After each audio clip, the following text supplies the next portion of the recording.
Pour marquer la célébration de la Journée internationale de la langue maternelle, le 21 février, une conférence-débat a été organisée par le ministère de l'Industrie culturelle, touristique, artistique et des loisirs du Congo, à l'hôtel de la préfecture de Brazzaville. Prenons la parole à la place de la représentante de l'UNESCO au Congo. Le coordonnateur résident des systèmes des Nations Unies a, à l'issue de sa communication, évoqué l'importance de l'utilisation des langues maternelles dans l'apprentissage à l'école.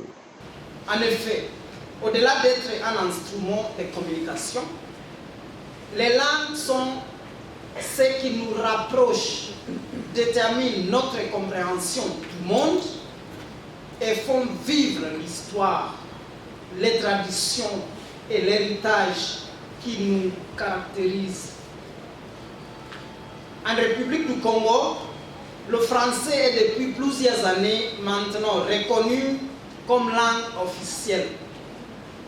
Et tous les enfants sont encouragés à apprendre et maîtriser cette langue, considérée comme la lingua franca de la société moderne.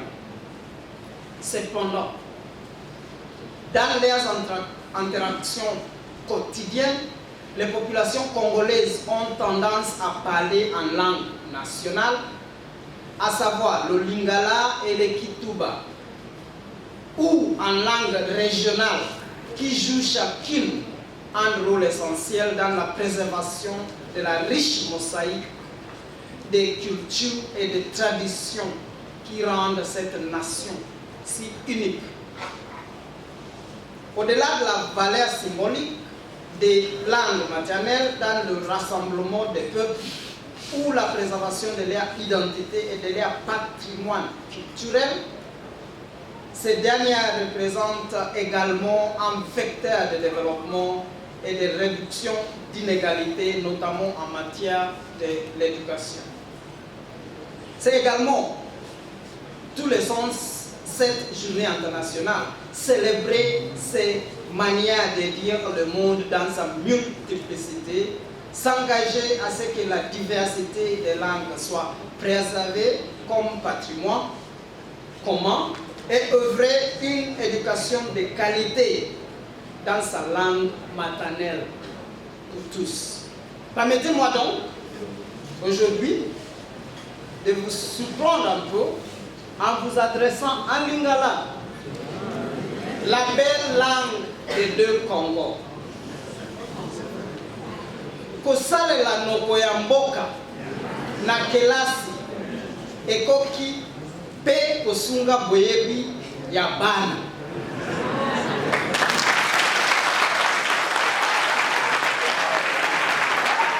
La ministre en charge de la culture, Marie-France Lydie Hélène Pongolt, a lors de son discours d'ouverture, appelé respectivement les parents et les enfants à valoriser les langues maternelles.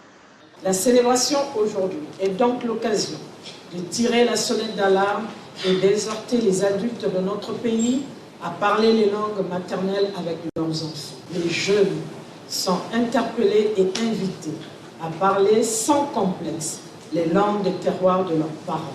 Ne pas connaître sa langue maternelle ou avoir honte de la pratiquer est une négation de soi-même, une forme d'aliénation culturelle. Afin d'éviter la disparition de la richesse culturelle et traditionnelle des peuples, l'UNESCO a mis en place cette journée depuis 1999 comme outil de sensibilisation pour emmener les populations à se reconnaître dans leur identité et de promouvoir leur langue maternelle.